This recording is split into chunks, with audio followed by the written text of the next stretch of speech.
जी, मेरे साथ में बैठे हुए पूर्व मंत्री और आपके पुराने सहभागी लादूराम जी बिश्नोई हमारी मदद के लिए यहाँ पधारे। शमशेर सिंह जी जो जम्मू कश्मीर से राज्यसभा के सदस्य हैं, मैं उनको अभी यही कह रही थी कि कहाँ पहाड़ और कितने दूर आके हम लोगों के बीच में आए, तो हमारे लोग बहुत खुश हैं और आपको बड़े प्यार के साथ यहाँ स्वागत करके और बड़े प्यार के साथ आपको रखेंगे। तो आप जब जाओगे वापस इस क्षेत्र की आपको याद आएगी। प्रधान बिजलाराम जी गुड़ामलानी के यहाँ, जब आप तो उतर जाओ भाई साहब, वो भाई हाँ उतर जाओ ताकि देख सके। हाँ, प्रधान आडियल मग्गा जी, मग्गाराम जी कहाँ है? अरे आ जाओ प्रणाम भी कर लो। प्रणाम प्रधान जी। और हमारे सभी, आप बहुत कंजूसी कर रहे हो आज, सच्ची।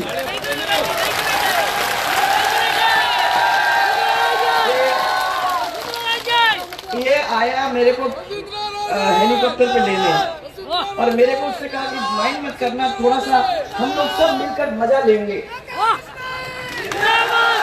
तो मैं इसके भाषण के लिए रुकी हुई, मैंने कहा देखेंगे कितना मजा लेंगे। अरे ताली बजने में ऐसा ऐसा हाथ, मैंने कहा ये क्या कर रहे हैं, ये ताकत वाले लोग।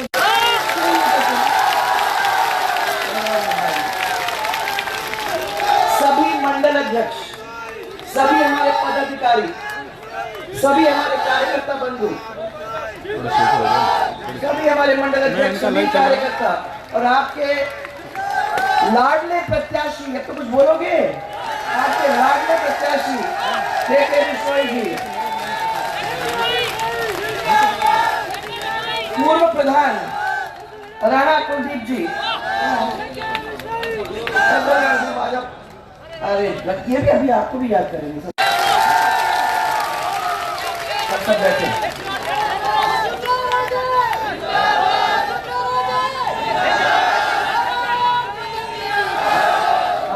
बहुत आवाज है आपके अंदर, बहुत ताकत है आपके अंदर, वो दिखा दिया आपने।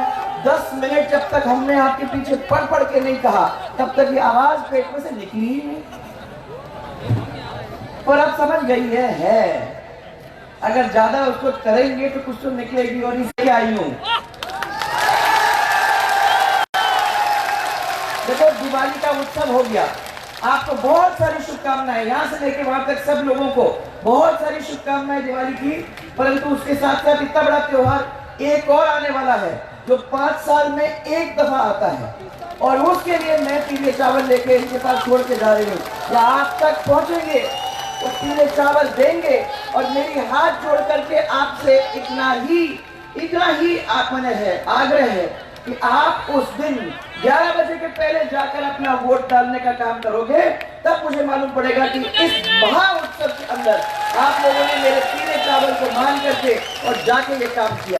आई मैं इसीलिए हूँ, मैंने इस टेके को कहा कि बहुत दूर सब कुछ छोड़ के तुम्हारे यहाँ, तुम्हारे सब लोगों से, इस परिवार को अपने गले से लगाने के लिए मैं यहाँ आई, ये देखने के लिए कि क्या मजा यहाँ हो रहा है।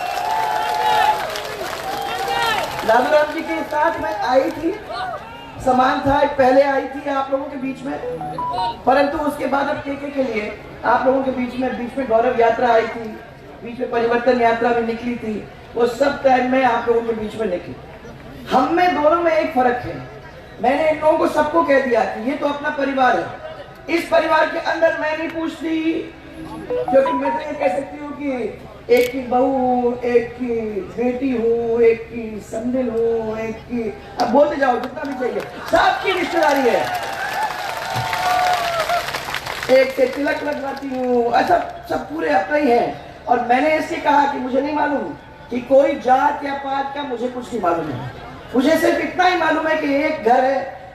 तो जब तक कंधे से कंधा लगाकर माताएं, बहनें, पुरुष, भाई नहीं चलेंगे, तब तक उस क्षेत्र की कोई उन्नति, तरक्की, विकास नहीं हो सकता। तो मेरे सामने आज हमारे परिवार के लोग बैठे हुए हैं और वो सब लोग मिल करके एक थाली में खाने की सोच करके यहाँ आए हैं। मैं आपको कह के फिर आगे बढ़ना चाहती हूँ, मुझे ब्यावर तक पहुंचना है आज। और दोनों चीज, एक तरफ तो बीजेपी, दूसरी तरफ कांग्रेस। बीजेपी वालों तो परिवार जैसे आप लोगों को मानते हैं और सबसे पहले सेवा भाव लेकर घर से निकलते हैं। वो जानते हैं कि ये जो बैठे हमारे सामने ये वाकई में 33 कोटि देवता हैं। पहले जाएंगे तो भगवान के ढोकेंगे, भगवान के ढोकने के बाद उनको साथ लेने के बाद हमारे महात्मा उनके पैरों में आशीर्वाद लेंगे, उनका आशीर्वाद और उनको प्राण में प्रेम मिल जाता है। तो मैं हमेशा कहती हूँ कि ये 33 कोटि देवी देवता हैं, उनकी आंखों में देखो, उनके ढोको और उनका साथ लो, तभी ये काम पूरा हो सकता है। और जब ये परिवार से बन जाएंगे तो मुझे तो विश्वास है कि आप नाई कैसे कर सकते हो, कर सकते हो राम, नाई कर सकता है कोई।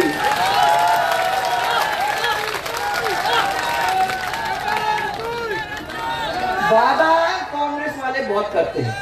हमारी पार्टी को हमने कह दिया कि भैया कोई वादा नहीं करेगा तो वादा नहीं करेगा, परंतु कांग्रेस वालों के, जब मैं छोटी थी तो मैं ग्वालियर के अंदर पहली दफा जब दौरा करने निकली थी तो कांग्रेस वाले कुछ मिले हमको, तो उन्होंने कहा कि आप भाषण दे रहे हो, भाषण के अंदर क्यों नहीं और मिर्च मसाला डालते हो? तो क्या होता है मिर्च मसाला? उन्होंने कहा कह दो कि रास्ता बन जाएगा, कह दो बिजली लग जाएगी। तो मैंने कहा मैं तो बात ही नहीं की है, मैं कैसे कह सकती हूँ? अरे कुछ भी कह दो, चुनाव के बाद देखा जाएगा, होता नहीं होता है वो तो बात की बात है, तब तक वोट तो पड़ ही जाएंगे।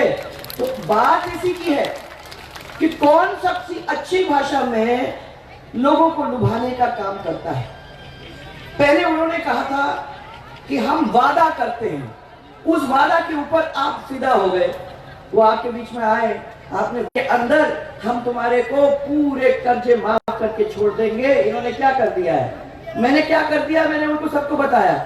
मैंने 27 लाख लोगों को, किसानों को पूरे राजस्थान के अंदर उनके कर्जों को माफ करा के और इस क्षेत्र के अंदर 27,000 किसानों के कर्जे को माफ करके सर्टिफिकेट देके उनको भेजा और उनको कहा कि ये तुम्हारे पास सर्टिफिकेट है तो तुम आगे भी काम कर सकते हो, लोनिंग भी हो जाएगा, तुम्हें कोई चिंता करने की जरूरत नहीं है।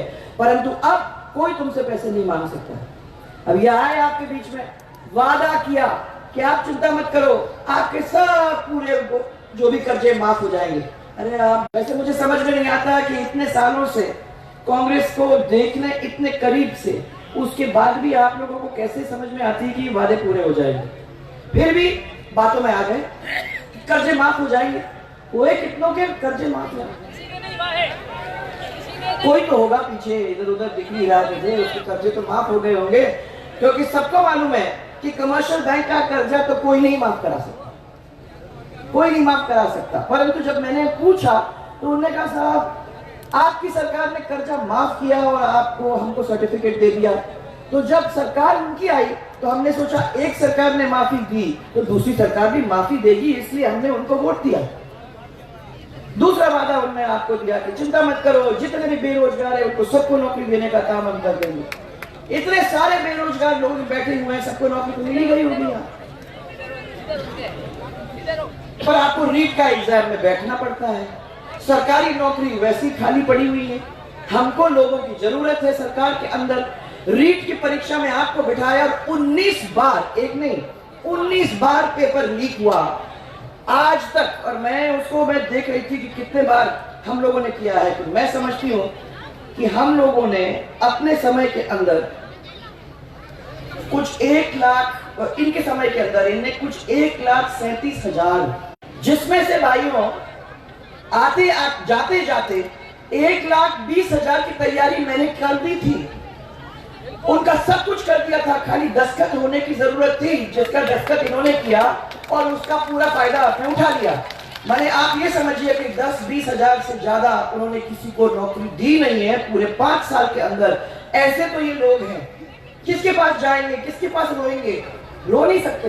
भ्रष्टाचार चरम सीमा पर पहुंच गया है। आप में से कोई भी जाएगा अफसर में, किसी अफसर के पास है, किसी दफ्तर में, तो आप छोटे छोटे कागज के लिए जाओगे, किसी का नामांतरण है, किसी को नकल लेना है, तो फ्री में मिलता है क्या? मिलता है क्या? नहीं मिलता। जबकि ये आपका राइट है, आपको मिलना चाहिए। आजकल हम लोगों ने कोशिश यही की है, जिसके बारे में के आपको बता रहा था कि हमने कोशिश ये की है कि आप डिजिटल उसको कर दें, तो फिर आगे चल के आपको कुछ करने की जरूरत नहीं है। डिजिटाइज आपको आपका कागज जो भी नामांकन वगैरह का है वो आपको मिल जाए। मैं दूसरी बात आपसे पूछना चाहती हूँ, बेरोजगारी का भत्ता भी मिला होगा आप लोगों को किसी ने? वादा तो किया था, मैं तो ये पढ़ रही थी, वादा, एक वादा, दो वादा, ऐसे करके 7-8 वादे हैं।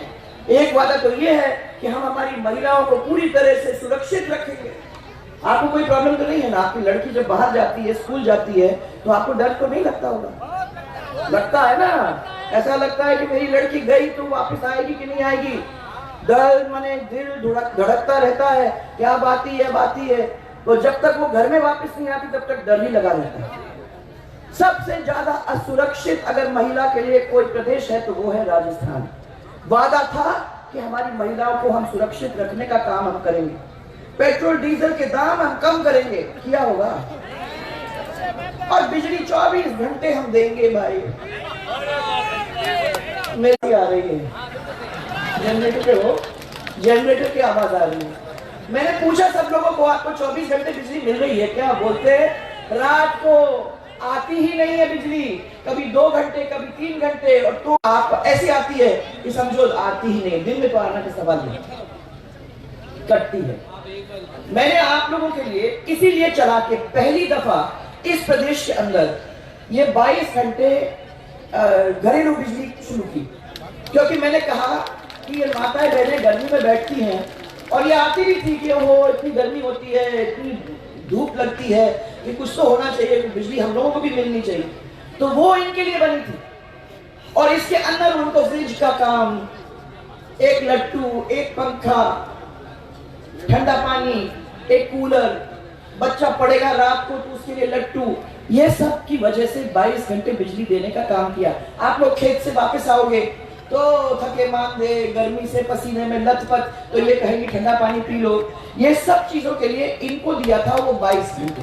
अब किसी को मिल रहा है वो घरेलू बिजली?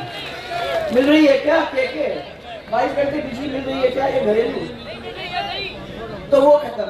मैंने वादा करो। अब आजकल वादा, उस समय में वादा बोलते थे, पर आप तो भोले भाले लोग हो, हम शब्द को बदल देंगे तो आप मान जाओगे। आजकल उसको गारंटी बोलते हैं, वादा नहीं।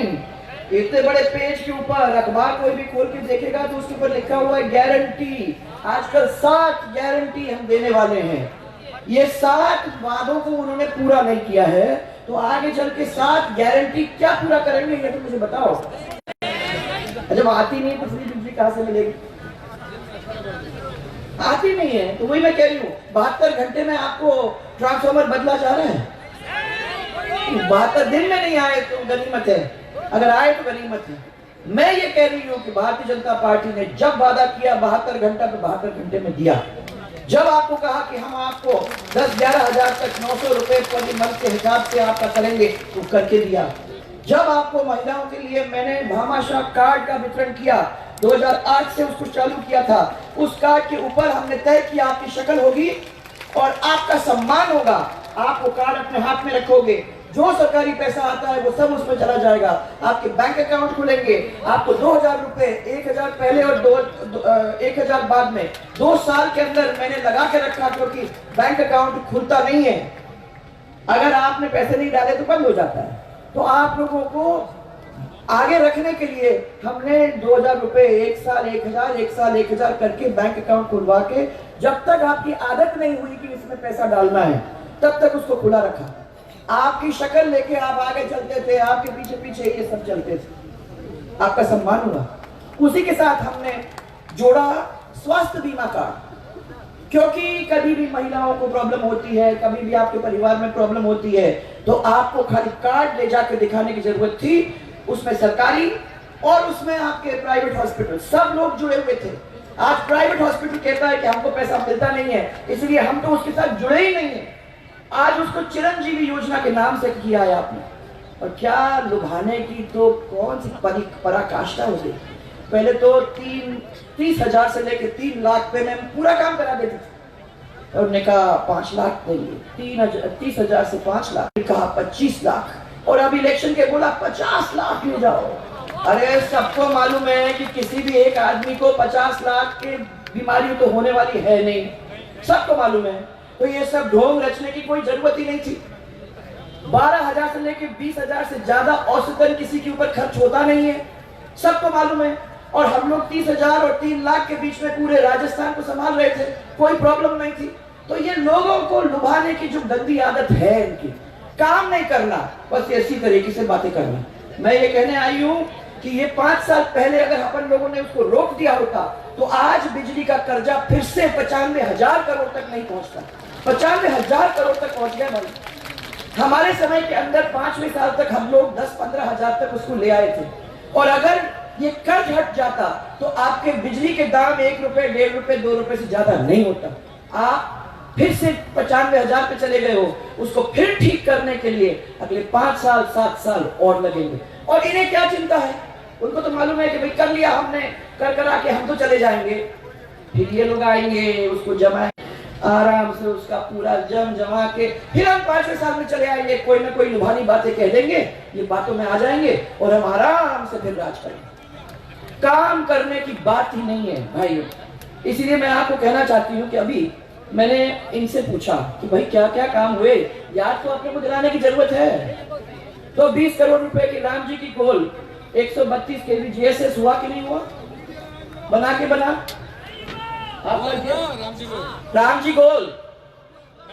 गोल, हाँ मुझे मालूम है कि हुआ है वहां। उसके बाद 10 करोड़ की लागत से 33 केवी के 8 जीएसएस छोटे छोटे सब दूर लगे। फिर 112 करोड़ की आपकी नर्मदा जो कूड़ा मनानी पेयजल की योजना जिसको पूरा करने की बात थी, उसकी शुरुआत अपन लोगों ने कर दी थी, आप तक पूरा पहुंचा है। परंतु इन लोगों ने जो करना था लास्ट का काम उसको पूरा नहीं किया है। कर दिया होता और हमारी सरकार होती, 5 करोड़ की लागत से नौकुड़ा डोरीमन्ना गुड़ा मनानी में सीएचसी, धर्मशाला का निर्माण, पीएचसी का खोलना, गुड़ा मनानी में आईटीआई, 13 नए सब सेंटर्स, 5 करोड़ में 9 ग्राम पंचायत के भवन, 3 करोड़ की लागत से 27 किसान सेवा केंद्र का निर्माण, 21 करोड़ की लागत से गुड़ामलानी रतनपुरा सड़क लूनी नदी पर आरओबी ब्रिज और उपखंड और तहसील कार्यालय के भवन का निर्माण, 22 करोड़ की लागत से जेतेश्वर धाम आवासीय विद्यालय, सब पशुपालक जो भी जाते थे उनके लिए, और सभी ग्राम पंचायत में माताएं बहनें आप लोगों का ध्यान रखते हुए ग्रामीण गौरव पथ हम लोगों ने उनको जोड़ने का काम किया। और उसके साथ साथ उच्च माध्यमिक विद्यालय हर ग्राम पंचायत हेडक्वार्टर पे लगाने का काम हम लोग किया। जब हमारी सरकार आई थी तो शिक्षा में राजस्थान 26 में, पूरे देश के 26वें पायदान पे था। और जब 5 साल बाद हमारी सरकार गई तो दूसरे पायदान पे शिक्षा के मामले में हम लोग पहुंच चुके थे। तो किस लिए? क्योंकि 0 से लेकर 12 तक की क्लास, उसके बाद उसके अंदर कंप्यूटर की क्लास, उसके अंदर प्राचार्य, उसके अंदर टीचर। हमने सबको कह रखा था कि कोई स्कूल नहीं होना चाहिए जिसके अंदर ना टीचर ना प्राचार्य हो, उनको होना ही चाहिए। नहीं तो स्कूल खोलने की कोई जरूरत नहीं है, बिल्डिंग तो वैसे ही बना लो। बिल्डिंग बनाने से कोई मतलब नहीं है अगर उसका फायदा हम लोगों को नहीं दे सकते। तो आपके डॉक्टर्स आज हैं, तो अगर आपके हॉस्पिटल है तो डॉक्टर नहीं है, अगर आपका स्कूल है तो टीचर नहीं है। ये हालात आज हैं। क्या आप लोग उसको बदलना नहीं चाहते भाई? हम जाति पाति और मजहब के माने बातों के अंदर ही अटक जाएंगे क्या? मैं ये कहती हूँ कि रोड बनाती हूँ तो उसके ऊपर सब समाज चलते हैं। अगर पानी डालती हूँ तो सब समाज उस पर पीते हैं। अगर खेत के अंदर पानी की सिंचाई होती है तो सब समाज की सिंचाई होती है, खाली एक आदमी की थोड़ी होती है या एक समाज की थोड़ी होती है। तो अगर ये बात है तो सरकार तो सब समाज की है। और आप लोगों को सबको मिलके, चाहे मेरी माताएं बहनें हो, चाहे आप लोग सब यहाँ बैठे हुए हो, एक चीज ध्यान कर लेना, अपने को अपना विकास करना है, किसी और का विकास नहीं। हम लोगों ने बहुत बार और बहुत सालों से दूसरे लोगों का विकास किया है। ये पैसा आपका है और आपके विकास में लगेगा, ये हम लोगों ने संकल्प लिया है। और मैं आप लोगों के सामने इतना ही कहने आई हूँ कि मेरे पीले चावल ले लो, उस दिन आ जाओ और उसके जोरदार तरीके से इस केके को झुका के भेजोगे तो मुझे विश्वास है कि अगले 5 साल के अंदर आपके काम होंगे। मैं कह रही हूँ कि अभी ये 5 साल नहीं, हम हो ना हो कोई भी बात नहीं, पर मैं ये कह रही हूँ 5 साल ये और 5 साल सब आपको देखने को मिलेगा, फिर उसके बाद मजा आएगा। तो सब यहाँ बैठे हुए हैं, आपको सबको मेरा बहुत सारा प्यार। तो मैं अभी कह रही थी कि हमारी ये इस क्षेत्र की जो महिला है ना, उनकी ताकत देखो, उनकी सहन शक्ति देखो, इतनी गर्मी के अंदर